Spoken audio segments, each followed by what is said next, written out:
ਸਭ ਤੋਂ ਪਹਿਲੇ ਰਿਪੂ ਦਮਨ ਸਿੰਘ ਮਲਿਕ ਜਿਨ੍ਹਾਂ ਨੂੰ ਕਨਿਸ਼ਕ ਕਾਂਡ ਦੇ ਵਿੱਚ ਇਹਨਾਂ ਨੇ ਨੋਮੀਨੇਟ ਕੀਤਾ ਸੀ, ਉਹਦੀ ਕਿਲਿੰਗ ਹੋਈ ਹੈ। ਪਰਮਜੀਤ ਸਿੰਘ ਪੰਜਵੜ ਦੀ ਪਾਕਿਸਤਾਨ ਦੇ ਵਿੱਚ ਕਿਲਿੰਗ ਹੋਈ ਹੈ। ਹੁਣ ਰੀਸੈਂਟਲੀ ਤੁਸੀਂ ਦੇਖੋ ਕਿ ਭਾਈ ਅਵਤਾਰ ਸਿੰਘ ਖੰਡਾ ਦੀ ਕਿਲਿੰਗ ਹੋਈ ਹੈ ਇੰਗਲੈਂਡ ਦੇ ਵਿੱਚ। ਦੀਪ ਸਿੰਘ ਨਿੱਜਰ ਦੀ ਕਿਲਿੰਗ ਹੈ ਰੀਸੈਂਟਲੀ। ਜਿਹੜੇ ਬੜੇ ਪ੍ਰੋਮੀਨੈਂਟ ਜਿਹੜੇ ਪ੍ਰਮੁੱਖ ਗੁਰਦੁਆਰਾ ਸੀ ਉੱਥੇ ਸਰੀ ਦੇ ਵਿੱਚ, ਉਹਦੇ ਪ੍ਰੈਜ਼ੀਡੈਂਟ ਸੀ ਲਗਾਤਾਰ, ਉਹਨਾਂ ਨੂੰ ਕਿਲ ਕੀਤਾ ਗੁਰਦੁਆਰਾ ਸਾਹਿਬ ਦੇ ਬਾਹਰ। ਇਹ ਸਾਰਾ ਕੁਝ ਜਿਹੜਾ ਵਾ ਇੱਕ ਟੈਰਰ ਕ੍ਰੀਏਟ ਕਰਨ ਦੀ ਕੋਸ਼ਿਸ਼ ਕੀਤੀ ਜਾ ਰਹੀ ਹੈ ਏਜੰਸੀਜ਼ ਵੱਲੋਂ। ਸਿੱਖਾਂ ਨੂੰ ਡਰਾਉਣ ਦੀ ਕੋਸ਼ਿਸ਼ ਹੈਗੀ ਹੈ। ਜਿਹੜੇ ਬੰਦੇ ਆਜ਼ਾਦੀ ਲਈ ਗੱਲ ਕਰ ਰਹੇ ਨੇ, ਜਿਹੜੇ ਸਿੱਖਾਂ ਦੇ ਖਿਲਾਫ ਧੱਕਿਆਂ ਦੀ ਗੱਲ ਕਰ ਰਹੇ ਨੇ। ਤੇ ਭਾਈ ਜਗਤਾਰ ਸਿੰਘ ਤਾਰਾ ਜਿਹੜਾ ਸਮੁੱਚਾ ਵਰਤਾਰਾ ਵਾਪਰਿਆ ਹੈ, ਚਾਹੇ ਨਿੱਜਰ ਸਾਹਿਬ ਦੇ ਨਾਲ ਉਹਨਾਂ ਦੀ ਨੇੜਤਾ ਵੀ ਸੀਗੀ, ਤੇ ਉਹ ਕੀ ਸੋਚਦੇ ਨੇ ਇਹਦੇ ਬਾਰੇ, ਖਿਆਲਾਤ ਕੀ ਰੱਖਦੇ? ਭਾਈ ਜਗਤਾਰ ਸਿੰਘ ਤਾਰਾ ਉਹਨਾਂ ਦਾ ਪਹਿਲਾ ਮੈਸੇਜ ਸੀ ਵੀ ਜਿਹੜੀ ਭਾਈ ਹਰਦੀਪ ਸਿੰਘ ਨਿੱਜਰ ਦੀ ਇੰਟੈਲੀਜੈਂਸ ਨੇ ਕਿਲਿੰਗ ਕੀਤੀ ਹੈ, ਇਹ ਜਿਹੜੀ ਟਾਰਗੇਟ ਕਿਲਿੰਗ ਹੈ, ਇਹਦੇ ਨਾਲ ਪੰਥ ਪਰਿਵਾਰ ਉਹਨੂੰ ਨਿੱਜੀ ਤੌਰ 'ਤੇ ਨਾ ਪੂਰਾ ਹੋਣ ਵਾਲਾ ਘਾਟਾ ਪਿਆ ਹੈ। ਜੇ ਸਟੇਟ ਇਹ ਮਹਿਸੂਸ ਕਰਦੀ ਹੈ ਵੀ ਅਸੀਂ ਇਹਨਾਂ 'ਤੇ ਬੰਦੇ ਮਾਰ ਕੇ ਇਹਨਾਂ ਨੂੰ ਡਰਾ ਲਵਾਂਗੇ, ਸਿੱਖ ਕਦੇ ਡਰਦਾ ਨਹੀਂ ਹੈਗਾ। TV 84 ਦੇ ਨਾਲ ਜੁੜੇ ਹੋ, ਮੈਂ ਰਜਿੰਦਰ ਸਿੰਘ ਸਵਰਾਜ। ਜੇ ਗੱਲ ਕੀਤੀ ਜਾਵੇ ਤਾਂ ਲਗਾਤਾਰ ਇਸ ਤਰ੍ਹਾਂ ਦੀਆਂ ਘਟਨਾਵਾਂ ਨੂੰ ਵਿਦੇਸ਼ਾਂ ਦੇ ਵਿੱਚ ਵੀ ਅੰਜਾਮ ਦਿੱਤਾ ਜਾ ਰਿਹਾ। ਅਵਤਾਰ ਸਿੰਘ ਖੰਡਾ ਦੇ ਮੌਤ ਤੋਂ ਬਾਅਦ ਹਰਦੀਪ ਸਿੰਘ ਨਿੱਜਰ ਉੱਘੇ ਸਿੱਖ ਆਗੂ ਨੇ, ਉਹਨਾਂ ਦਾ ਗੋਲੀਆਂ ਮਾਰ ਕੇ ਜਿਹੜਾ ਕਤਲ ਕਰ ਦਿੱਤਾ ਜਾਂਦਾ ਹੈ ਕੈਨੇਡਾ ਦੀ ਧਰਤੀ 'ਤੇ। ਤਾਂ ਇਸੇ ਸਮੁੱਚੇ ਵਰਤਾਰੇ ਨੂੰ ਲੈ ਕੇ ਗੱਲਬਾਤ ਕਰਾਂਗੇ। ਆਖਰ ਦੇ ਵਿੱਚ ਮਨਸ਼ਾ ਕੀ ਹੈ, ਕਿਉਂ ਕਿਸ ਤਰੀਕੇ ਦੇ ਨਾਲ ਇਹ ਜਿਹੜੀਆਂ ਵਿਦੇਸ਼ਾਂ ਦੇ ਵਿੱਚ ਵੀ ਅਜਿਹੀਆਂ ਘਟਨਾਵਾਂ ਵਾਪਰ ਰਹੀਆਂ ਨੇ। ਤੇ ਸਾਡੇ ਨਾਲ ਸੀਨੀਅਰ ਵਕੀਲ ਸਰਦਾਰ ਸਿਮਰਨਜੀਤ ਸਿੰਘ ਨੇ, ਉਹਨਾਂ ਦੇ ਨਾਲ ਗੱਲਬਾਤ ਕਰ ਲੈਣੀ। ਸਰ, ਸਭ ਤੋਂ ਪਹਿਲਾਂ ਸਵਾਗਤ ਹੈ ਜੀ। ਸਤਿ ਸ਼੍ਰੀ ਅਕਾਲ ਭਾਈ ਸਾਹਿਬ। ਸਰ, ਸਭ ਤੋਂ ਪਹਿਲਾਂ ਵੱਡਾ ਸਵਾਲ ਹੈ, ਜਿਸ ਤਰੀਕੇ ਦੇ ਨਾਲ ਘਟਨਾਵਾਂ ਵਾਪਰ ਰਹੀਆਂ ਨੇ, ਕਿਹੜੇ ਸੰਦਰਭ ਦੇ ਵਿੱਚ ਦੇਖਦੇ ਹੋ ਜੀ?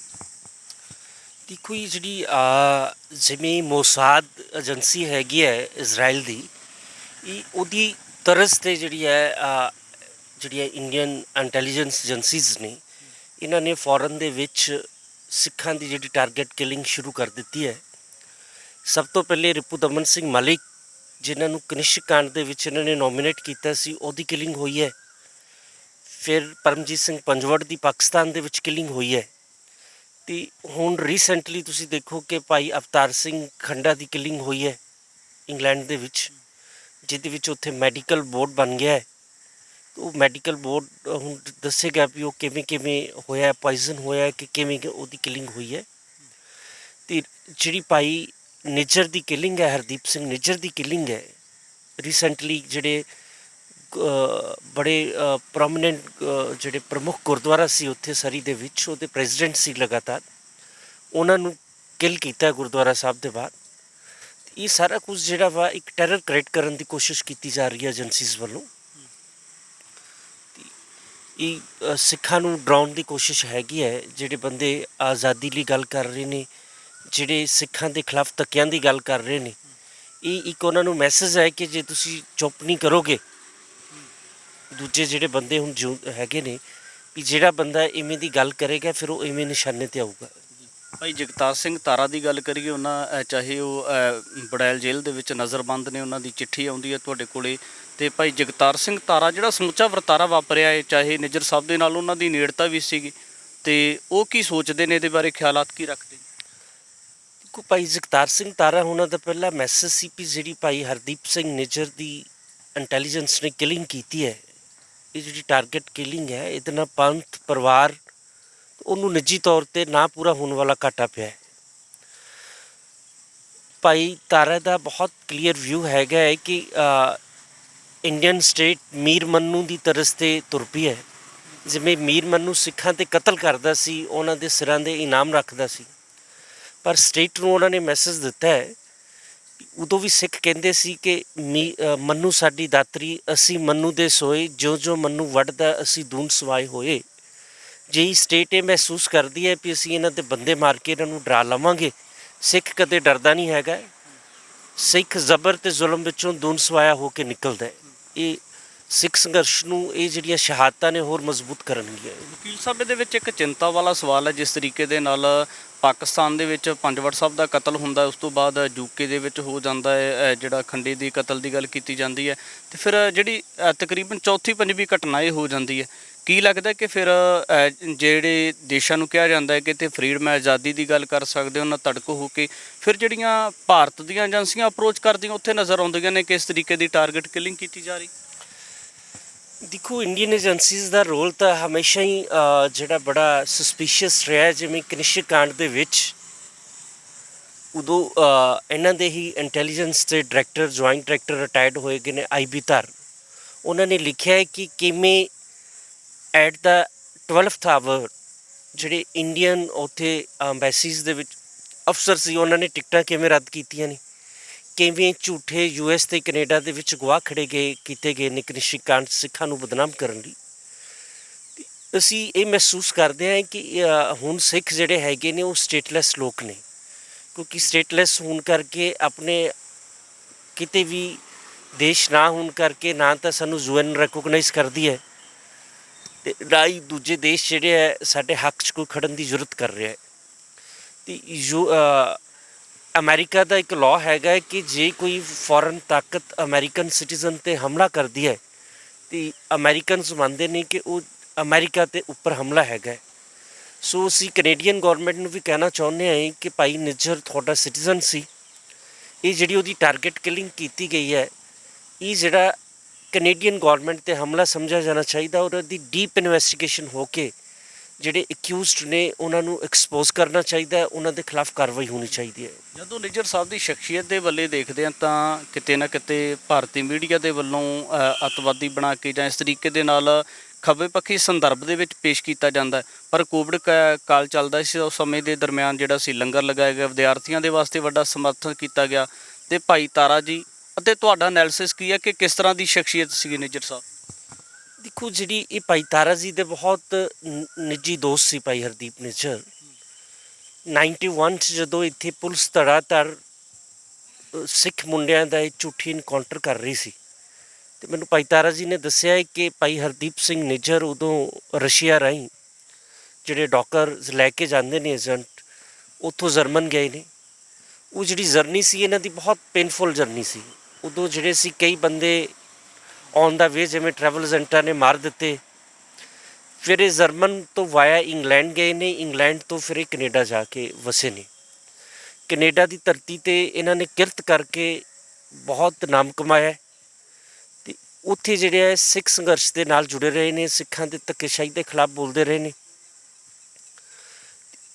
ਉੱਥੇ ਮਤਲਬ ਇਹਨਾਂ ਦੀ ਇਹ ਪਰਸਨੈਲਿਟੀ ਸੀ ਕਿ ਪਹਿਲੀ ਵਾਰੀ ਇਹ ਇਲੈਕਸ਼ਨ ਗੁਰਦੁਆਰਾ ਸਾਹਿਬ ਦੇ ਮੁੱਖ ਸੇਵਾਦਾਰ ਬਣੇ ਨੇ, ਦੂਸਰੀ ਵਾਰੀ ਸੰਗਤ ਨੇ ਇਹਨਾਂ ਦਾ ਕੰਮ ਵੇਖ ਕੇ ਇਹਨਾਂ ਨੂੰ ਜਨੈਨਮਸਲੀ ਉੱਥੇ ਸੰਗਤ ਨੇ ਮੁੱਖ ਸੇਵਾਦਾਰ ਚੁਣਿਆ। ਅਤੇ ਜਦੋਂ ਕੋਵਿਡ ਦਾ ਬਹੁਤ ਜ਼ੋਰ ਸੀ ਅਤੇ ਇਹ ਪਹਿਲੇ ਗੁਰਦੁਆਰਾ ਸਾਹਿਬ ਦੇ ਪ੍ਰਧਾਨ ਸੀ ਜਿਨ੍ਹਾਂ ਨੇ ਉਦੋਂ ਕੈਨੇਡਾ ਦੇ ਵਿੱਚ ਇੱਕ ਪ੍ਰੈਸੀਡੈਂਟ ਸੈੱਟ ਕਰ ਦਿੱਤਾ ਹੈ ਵੀ ਜਿਹੜਾ ਸਟੂਡੈਂਟ ਹੈ ਉਹ ਖਾਣਾ ਖਾ ਕੇ ਅਤੇ ਉਹਨੂੰ ਨਾਲ ਟਿਫਨ ਪੈਕ ਕਰਕੇ ਵੀ ਦਿੱਤਾ ਜਾਂਦਾ ਰਿਹਾ ਕਿ ਤੂੰ ਘਰੇ ਵੀ ਲੈ ਜਾ।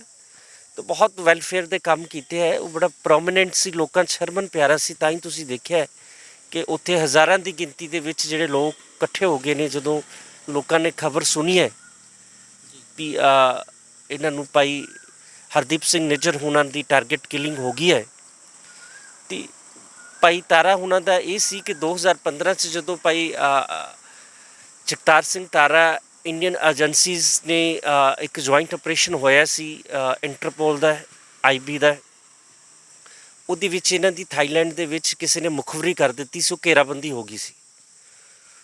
ਉਦੋਂ ਫਿਰ ਇਹਨਾਂ ਨੇ ਨਿੱਜਰ ਸਾਹਿਬ ਨੂੰ ਫੋਨ ਕੀਤਾ ਸੀ ਅਤੇ ਨਿੱਜਰ ਨੈਕਸਟ ਡੇ ਹੀ ਫਲਾਈ ਕਰਕੇ ਕੈਨੇਡਾ ਤੋਂ ਆ ਗਿਆ ਸੀ। ਉਦੋਂ ਫਿਰ ਭਾਈ ਤਾਰਾ ਨੇ ਦੱਸਿਆ ਸੀ ਕਿ ਮੈਨੂੰ ਹੁਣ ਏਜੰਸੀਜ਼ ਨੇ ਘੇਰ ਲਿਆ ਹੈ, ਮੇਰੇ ਕੋਲ ਇੱਥੇ ਨਿਕਲਣਾ ਮੁਸ਼ਕਿਲ ਹੈ ਅਤੇ ਜਥੇਬੰਦੀ ਦੀ ਜਿਹੜੀ ਸੇਵਾ ਹੈਗੀ ਹੈ, ਜਿਹੜੀ ਉਹਨਾਂ ਦੀ ਜਥੇਬੰਦੀ ਸੀ ਉਹਦੀ ਸੇਵਾ ਮੈਂ ਤੁਹਾਨੂੰ ਸੌਂਪਤਾ ਹੈ। ਤੁਸੀਂ ਹੁਣ ਇਹਨੂੰ ਪੀਸਫੁਲ ਢੰਗ ਨਾਲ ਇੰਟਰਨੈਸ਼ਨਲ ਲੈਵਲ 'ਤੇ ਇਹਨੂੰ ਜਿਹੜਾ ਵਾ ਗਾਂਹ ਚਲਾਉਣਾ ਹੈਗਾ। ਅਤੇ ਉਦੋਂ ਭਾਈ ਨਿੱਜਰ ਉਹਨਾਂ ਨੇ ਵਾਅਦਾ ਕੀਤਾ ਸੀ ਵੀ ਮੈਂ ਆਪਦੇ ਜਿਹੜਾ ਆਖਰੀ ਸਾਹ ਹੈ ਉੱਥੋਂ ਤੱਕ ਕੌਮ ਦੀ ਸੇਵਾ ਕਰਾਂਗਾ ਅਤੇ ਮੈਂ ਕੌਮ ਨੂੰ ਪਿੱਠ ਨਹੀਂ ਦਿਖਾਵਾਂਗਾ। ਅਤੇ ਇਹ ਅਸੀਂ ਮਹਿਸੂਸ ਕਰਦੇ ਹਾਂ ਕਿ ਜਿਹੜਾ ਭਾਈ ਹਰਦੀਪ ਸਿੰਘ ਨਿੱਜਰ ਸੀ ਉਹਨੇ ਆਪਣਾ ਜਿਹੜਾ ਵਾਅਦਾ ਬੜੀ ਬਖੂਬੀ ਨਿਭਾਇਆ। ਉਹ ਸਿੱਖਾਂ ਦੇ ਹੱਕ ਵਿੱਚ ਲਗਾਤਾਰ ਆਪਦੀ ਵੋਇਸ ਰੇਜ਼ ਕਰਦੇ ਰਹੇ ਨੇ ਡੈਮੋਕ੍ਰੈਟਿਕ ਢੰਗ ਨਾਲੇ, ਪੀਸਫੁਲ ਤਰੀਕੇ ਨਾਲੇ।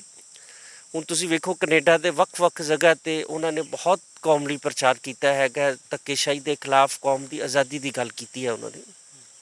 ਇਹ ਕਾਨੂੰਨ ਦੇ ਦਾਇਰੇ ਦੇ ਅੰਦਰ ਜੇ ਆਪਾਂ ਕੁਝ ਟੈਕਨੀਕਲ ਚੀਜ਼ਾਂ ਦੀ ਗੱਲ ਕਰੀਏ, ਪੇਸ਼ੇ ਤੋਂ ਤੁਸੀਂ ਵਕੀਲ ਹੋ, ਕੀ ਲੱਗਦਾ ਹੈ ਜੀ ਇਨਸਾਫ ਵਾਸਤੇ ਕਿਸ ਤਰ੍ਹਾਂ ਦੇ ਰਸਤੇ ਅਖਤਿਆਰ ਕੀਤੇ ਜਾ ਸਕਦੇ, ਖਾਸ ਕਰ ਕੈਨੇਡਾ ਦੇ ਵਿੱਚ, ਕੈਨੇਡਾ ਗਵਰਨਮੈਂਟ ਦੇ ਪਾਸੋਂ? ਦੇਖੋ ਉੱਥੇ ਅਸੀਂ ਤਾਂ ਬੜੇ ਹੋਪਫੁਲ ਹੈਗੇ ਹਾਂ ਕਿ ਕੈਨੇਡੀਅਨ ਗਵਰਨਮੈਂਟ ਬੜੀ ਨੇਕ ਤੇ ਇਮਾਨਦਾਰ ਗਵਰਨਮੈਂਟ ਹੈ ਲੋਕਾਂ ਦੀ। ਉਹ ਜਿਹੜਾ ਵਾ ਇਸ ਗੱਲ ਦੇ ਉੱਪਰ ਜਾ ਕੇ ਡੀਪ ਇਨਵੈਸਟੀਗੇਸ਼ਨ ਕਰਨਗੇ ਔਰ ਇਹਦੇ ਵਿੱਚ ਸਾਰਾ ਸੱਚ ਸਾਹਮਣੇ ਲਿਆਉਣਗੇ ਵੀ ਇਹ ਕਿਵੇਂ ਕਿਵੇਂ ਕਨਸਪੀਰੇਸੀ ਹੋਈ ਹੈ, ਕਿਵੇਂ ਕਿਵੇਂ ਕਿਰਾਏ ਦੇ ਬੰਦਿਆਂ ਤੋਂ ਟਾਰਗੇਟ ਕਿਲਿੰਗ ਹੋਈ ਹੈ। ਤੇ ਕਿਉਂਕਿ ਸਟੇਟਾਂ ਬੜੀਆਂ ਚੰਗੀਆਂ ਨੇ। ਹੁਣ ਦੇਖੋ ਇੰਗਲੈਂਡ ਯੂਕੇ ਦੇ ਉੱਪਰ ਇੰਡੀਅਨ ਸਟੇਟ ਦਾ ਬੜਾ ਪ੍ਰੈਸ਼ਰ ਸੀ ਕਿ ਜਿਹੜੇ ਬੰਦਿਆਂ ਨੇ ਪ੍ਰੋਟੈਸਟ ਕੀਤਾ ਐਮਬੈਸੀਜ਼ ਅੱਗੇ, ਉਹਨਾਂ 'ਤੇ ਪਰਚੇ ਦਰਜ ਕਰੋ, ਉਹਨਾਂ 'ਤੇ FIRs ਕਰੋ, ਉਹਨਾਂ ਨੇ ਨਹੀਂ ਕੀਤੀਆਂ ਹੈਗੀਆਂ। ਐਵੇਂ US ਦੇ ਵਿੱਚ ਕਹਿੰਦੇ ਸੀ। ਹੁਣ ਇਹ ਡਬਲ ਸਟੈਂਡਰਡਸ ਹੈਗੇ ਨੇ ਇਹਨਾਂ ਦੇ। ਜਦੋਂ ਤੇ ਤੁਸੀਂ ਪਾਕਿਸਤਾਨ ਦੀ ਐਮਬੈਸੀ 'ਚ ਜਾ ਕੇ ਉਹਨਾਂ ਦੇ ਝੰਡੇ ਲਾਉਂਦੇ ਹੋ, ਉਹਨਾਂ ਦੇ ਅੱਗੇ ਮਾੜਾ ਵਰਤਾਓ ਕਰਦੇ ਹੋ, ਫਿਰ ਤਾਂ ਤੁਸੀਂ ਪਰਚਾ ਕੋਈ ਦਰਜ ਨਹੀਂ ਕਰਦੇ। ਤੇ ਬਾਹਰ ਜਾ ਕੇ ਹੁਣ ਤੁਸੀਂ ਵੇਖੋ ਦਿੱਲੀ ਦੇ ਵਿੱਚ ਪਰਚੇ ਕਰ ਰਹੇ ਹੋ। ਇੰਗਲੈਂਡ ਦੀ ਘਟਨਾ ਹੈਗੀ ਹੈ, ਕਿਵੇਂ ਟੈਰੋਰਾਈਜ਼ ਕੀਤਾ ਜਾ ਰਿਹਾ ਹੈ। ਇਹ ਤਾਂ ਸਾਰਾ ਹੁਣ ਇੰਟਰਨੈਸ਼ਨਲ ਵਰਲਡ, ਇੰਟਰਨੈਸ਼ਨਲ ਕਮਿਊਨਿਟੀ ਦੇਖ ਰਹੀ ਹੈ ਵੀ ਇੱਥੇ ਜਿਹੜੀ ਸਿੱਖਾਂ ਦੀ ਵੌਇਸ ਨੂੰ ਕਿਵੇਂ ਮਜ਼ਲ ਕੀਤਾ ਜਾ ਰਿਹਾ, ਕਿਵੇਂ ਦਬਾਇਆ ਜਾ ਰਿਹਾ ਹੈ। ਡਰ ਦਾ ਮਾਹੌਲ ਹੀ ਪੈਦਾ ਕੀਤਾ ਜਾ ਰਿਹਾ। ਬਿਲਕੁਲ ਜੀ, ਮੈਂ ਤੁਹਾਨੂੰ ਪਹਿਲੇ ਵੀ ਦੱਸਿਆ ਇਹਦਾ ਏਮ ਸੀ ਸਿੱਖਾਂ ਨੂੰ ਡਰਾਉਣਾ ਹੈ। ਜਿਹੜੇ ਕੌਮ ਦੀ ਆਜ਼ਾਦੀ ਦੀ ਗੱਲ ਕਰ ਰਹੇ ਨੇ, ਕਿਉਂਕਿ ਇਹ ਕੇਵਲ ਤੇ ਕੇਵਲ ਉਹਨਾਂ ਬੰਦਿਆਂ ਨੂੰ ਟਾਰਗੇਟ ਕਰ ਰਹੇ ਨੇ ਜਿਹੜੇ ਸਿੱਖਾਂ ਦੀ ਆਜ਼ਾਦੀ ਦੀ ਗੱਲ ਕਰਦੇ ਨੇ, ਸਿੱਖਾਂ ਦੀ ਧੱਕੇਸ਼ਾਹੀ ਦੀ ਗੱਲ ਕਰ ਰਹੇ ਨੇ। ਹੁਣ ਦੇਖੋ ਭਾਈ ਅਵਤਾਰ ਸਿੰਘ ਖੰਡੇ ਨੇ ਉੱਥੇ ਜਿਹੜੀ ਟ੍ਰੀਟੀ ਆਫ ਲਾਹੌਰ ਹੈ, ਇਸ ਸਾਲ ਮਹਾਰਾਜਾ ਦਲੀਪ ਸਿੰਘ ਦੀ ਸਮਾਧ ਉੱਪਰ ਬੜੇ ਵੱਡੇ ਪੱਧਰ 'ਤੇ ਉਹਨਾਂ ਨੇ ਇਕੱਠ ਕਰਕੇ ਉੱਥੇ ਪ੍ਰੋਮੀਨੈਂਟ ਸਿੱਖਾਂ ਦਾ, ਉੱਥੇ ਉਹਨਾਂ ਨੇ ਇਹ ਗੱਲ ਕਹੀ ਸੀ ਵੀ ਜਿਹੜੀ ਟ੍ਰੀਟੀ ਆਫ ਲਾਹੌਰ ਹੈ ਇਹ ਸਿੱਖਾਂ ਦੀ ਸਾਰੀਆਂ ਬਿਮਾਰੀਆਂ ਦੀ ਜੜ੍ਹ ਹੈ। ਕਿਉਂਕਿ ਇਸ ਟ੍ਰੀਟੀ ਰਾਹੀਂ ਇਹਨਾਂ ਨੇ ਜਿਹੜਾ ਨਾਬਾਲਗ ਬਾਦਸ਼ਾਹ ਸਾਡਾ ਮਹਾਰਾਜਾ ਦਲੀਪ ਸਿੰਘ ਸੀ, ਜਿਹੜਾ ਉਦੋਂ ਛੋਟੀ ਉਮਰ ਦਾ ਸੀ, ਉਹਦੇ ਨਾਲ ਇਹਨਾਂ ਨੇ ਇਲੀਗਲ ਟ੍ਰੀਟੀ ਕਰਕੇ ਸਿੱਖਾਂ ਦਾ ਜਿਹੜਾ ਰਾਜ ਭਾਗ ਸੀ ਉਹਨੂੰ ਸਸਪੈਂਡ ਕਰ ਦਿੱਤਾ ਸੀ। ਉਦੋਂ ਸਿੱਖਾਂ ਨਾਲ ਵਾਅਦਾ ਕੀਤਾ ਗਿਆ ਸੀ ਕਿ ਜਦੋਂ ਮਹਾਰਾਜਾ ਦਲੀਪ ਸਿੰਘ ਅਡਲਟ ਹੋ ਜਾਊਗਾ ਅਸੀਂ ਜਿਹੜੀ ਸਸਪੈਂਸ਼ਨ ਬਹਾਲ ਕਰ ਦੇਵਾਂਗੇ, ਸਿੱਖਾਂ ਦਾ ਰਾਜ ਸਿੱਖਾਂ ਨੂੰ ਦੇ ਦਿਆਂਗੇ, ਜਿਹੜਾ ਨਹੀਂ ਦਿੱਤਾ ਹੈਗਾ। ਹੁਣ ਉਹ ਅਵਤਾਰ ਸਿੰਘ ਖੰਡੇ ਉਹਨਾਂ ਦੇ ਇਹਨਾਂ ਗੱਲਾਂ ਕਰਕੇ ਜਿਹੜਾ ਵਾ ਉਹਨਾਂ ਨੂੰ ਟਾਰਗੇਟ ਕੀਤਾ ਗਿਆ, ਮੈਂ ਮਹਿਸੂਸ ਕਰਦਾ। ਬਿਲਕੁਲ ਜੀ, ਖਾਸ ਮੁੱਦੇ ਦੇ ਉੱਪਰ ਗੱਲਬਾਤ ਕੀਤੀ ਹੈ। ਤਾਂ ਆਉਣ ਵਾਲੇ ਸਮੇਂ ਦੇ ਵਿੱਚ ਜਿਸ ਤਰੀਕੇ ਦੇ ਨਾਲ ਕਾਨੂੰਨ ਦੇ ਦਾਇਰੇ ਦੇ ਵਿੱਚ ਕੁਝ ਟੈਕਨੀਕਲ ਚੀਜ਼ਾਂ ਜਿਹੜੀਆਂ ਨੇ ਕੈਨੇਡਾ ਸਰਕਾਰ ਦੇ ਪਾਸੋਂ, ਐਡਵੋਕੇਟ ਸਾਹਿਬ ਨੇ ਵੀ ਦੱਸਿਆ ਕਿ ਕਿਸ ਤਰੀਕੇ ਦੇ ਨਾਲ ਪੂਰਾ ਇਨਵੈਸਟੀਗੇਸ਼ਨ ਹੋ ਕੇ ਆਉਣ ਵਾਲੇ ਸਮੇਂ ਦੇ ਵਿੱਚ ਜਸਟਿਸ ਦਾ ਰੁਖ ਕੀਤਾ ਜਾ ਸਕਦਾ ਹੈ। ਭਵਿੱਖ ਦੇ ਵਿੱਚ ਵੀ ਇਸ ਤਰ੍ਹਾਂ ਦੇ ਤਮਾਮ ਮੁੱਦਿਆਂ ਦੇ ਉੱਪਰ ਗੱਲਬਾਤ ਲੈ ਕੇ ਹਾਜ਼ਰ ਹੁੰਦੇ ਰਹਾਂਗੇ। ਧੰਨਵਾਦ।